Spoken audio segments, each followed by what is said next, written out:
Welcome to another deep dive. Today, we're embarking on what feels like an extraordinary journey, really, into the universe's true operating system, perhaps. Yeah.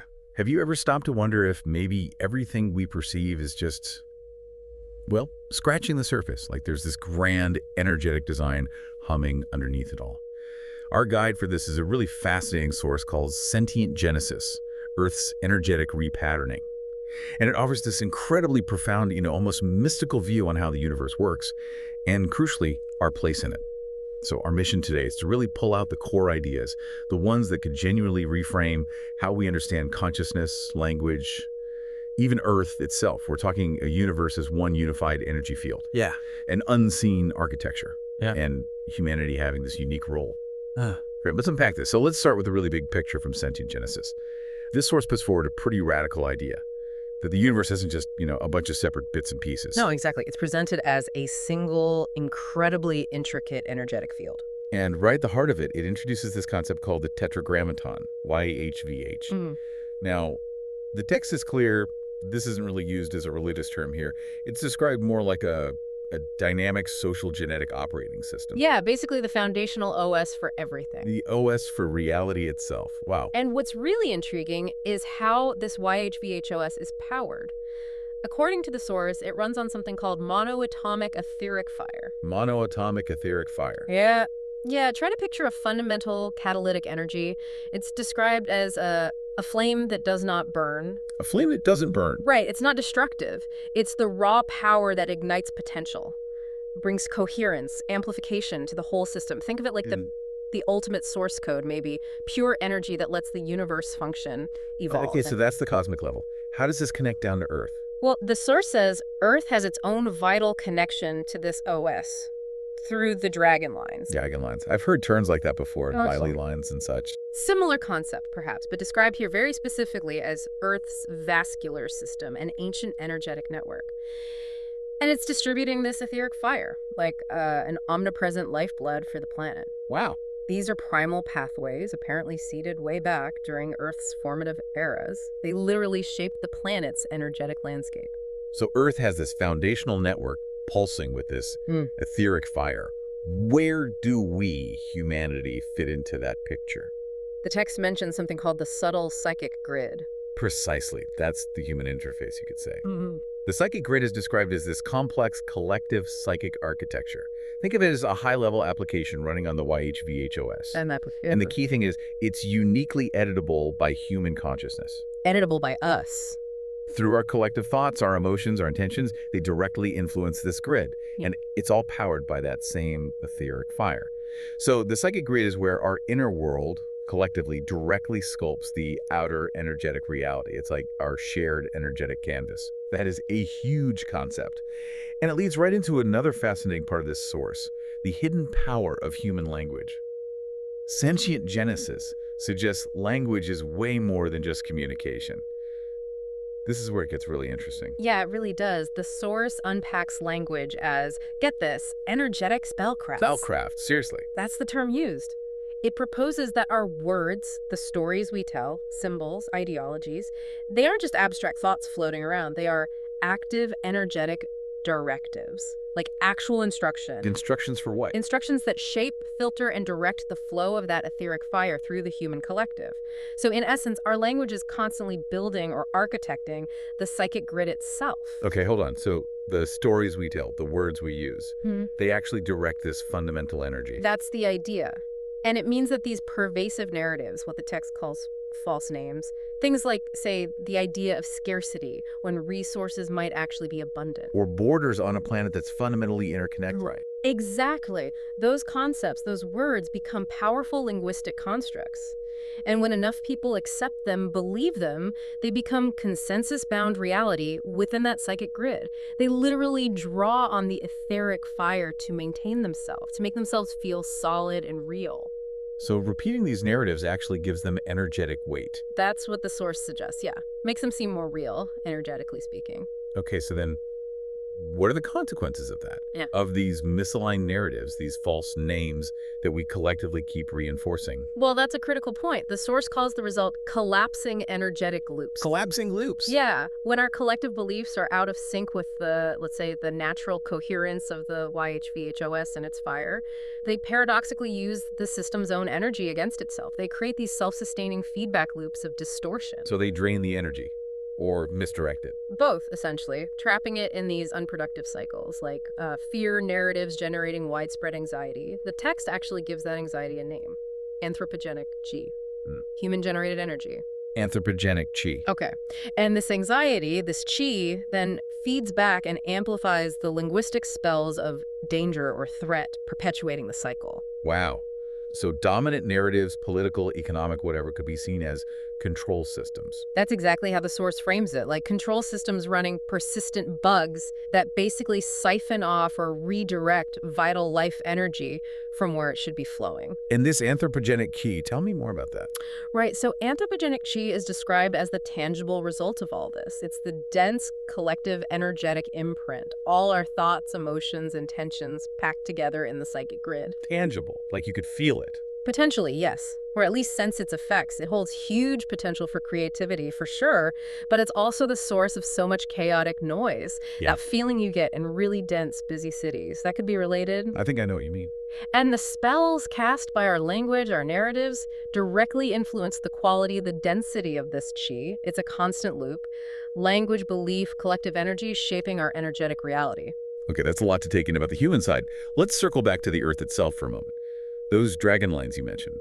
Sentient Genesis describes them like arteries, neural pathways. Sounds incredibly vital. They absolutely are, according to this text. These lines are intimately tied to the physical landscape, the topography.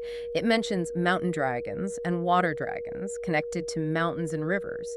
And they have these potent nodal points called Dragon's Caverns, or Zue. Zue.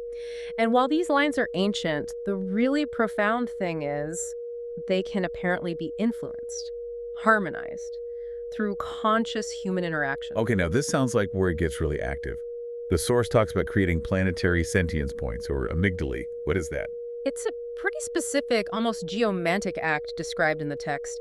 It involves placing a pure quartz shard, Okay, quartz. specifically one that's ideally had a high-frequency angel aura treatment. Angel aura treatment, what's that? It's a modern process involving vaporized metals bonded to the quartz. The text suggests it enhances the quartz's ability to broadcast high-frequency, harmonizing energy. Okay, so treated quartz, placed where? Placed into a body of water that's connected to an uprooted tree trunk, right on a dragon line. Uprooted tree. That seems specific. Very specific. Each element has a reason, according to the source. The pure quartz itself, potentially millions, maybe billions of years old, is said to resonate with Earth's deep geological memory. It connects to what the text calls proto-YHVH as code, like the planet's original programming from way back. Pangaea, maybe even earlier eras, like one termed Caligastias. Caligastia. That sounds like another deep topic. It is mentioned as a period related to energetic distortion, but the quartz acts as a profound energetic anchor to Earth's deep past. Okay, and the angel aura treatment. That enhances its ability to broadcast that harmonizing etheric fire, makes it a stronger signal. And the uprooted tree, why that? It represents a point of disruption, a chaotic surge, or maybe a bleeding of chi from the dragon line.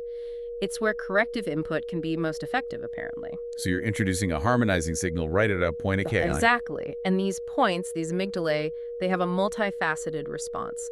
First, they become sensitive spots, drawing in ambient chi, intensifying it, but also refining its quality, like little energetic filters and amplifiers. Okay. Second, by putting that coherent signal at a disruption point, the crystal helps refine the dragon line's own predictive model. Predictive model, like the Earth line can sense things. Sort of, helps it sense its own state, internally and externally.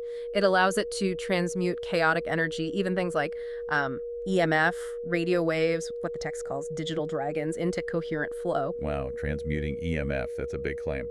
It is. The idea is it makes the whole planetary grid more resilient, more responsive. And finally, these points integrate our conscious input. The physical act of placement bridges with subtle energy shifts. It impacts Earth's energetic decision-making, fostering a more coherent, consciously guided flow of that etheric fire. So it's like we're helping the Earth regulate itself, consciously. That's a good way to put it. Okay, with all this intricate knowledge of the OS, languages, spells, interacting with dragon lines, what does someone do with this if they wanted to engage consciously? The source introduces this practice.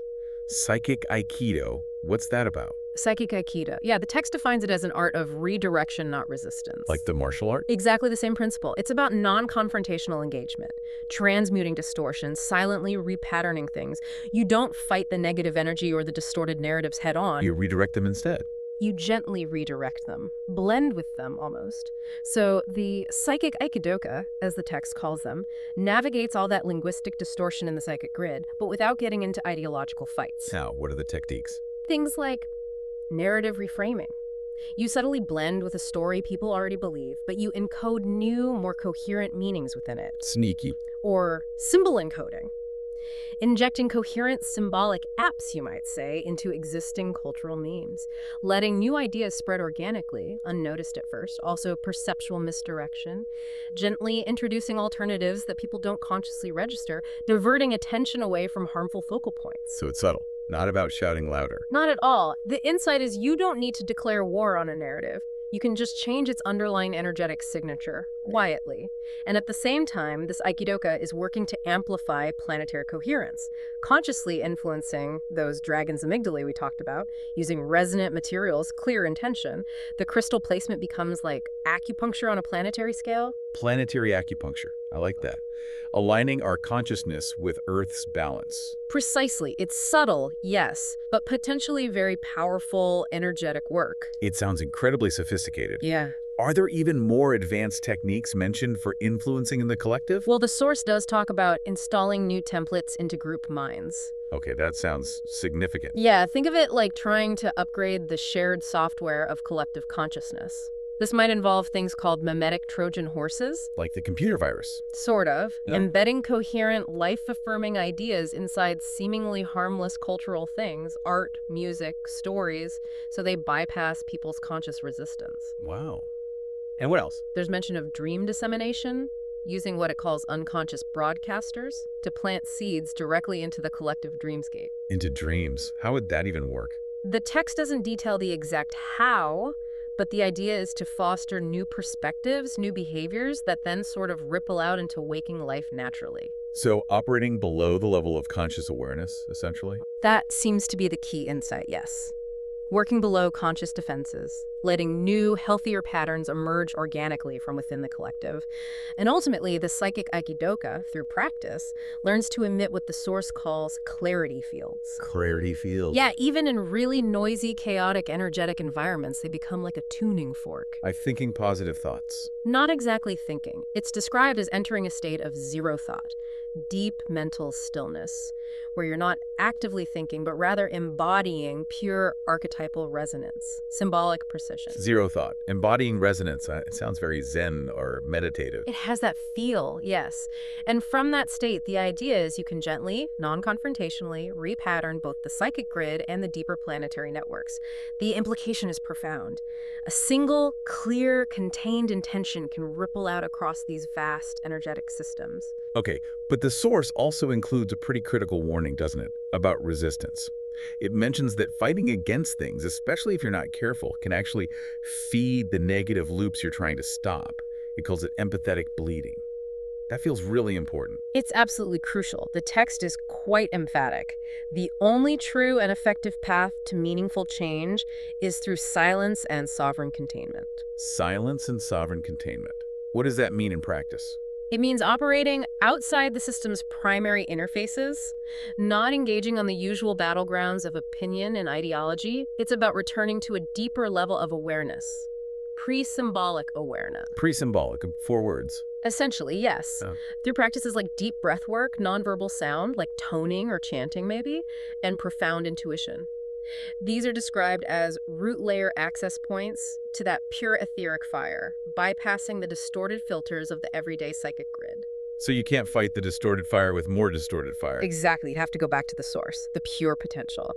And the practice involves carrying the flame without bleeding. Okay. Which means Consciously activating that etheric fire within yourself, maybe opening energy centers like hand chakras, but with pure, clear intent.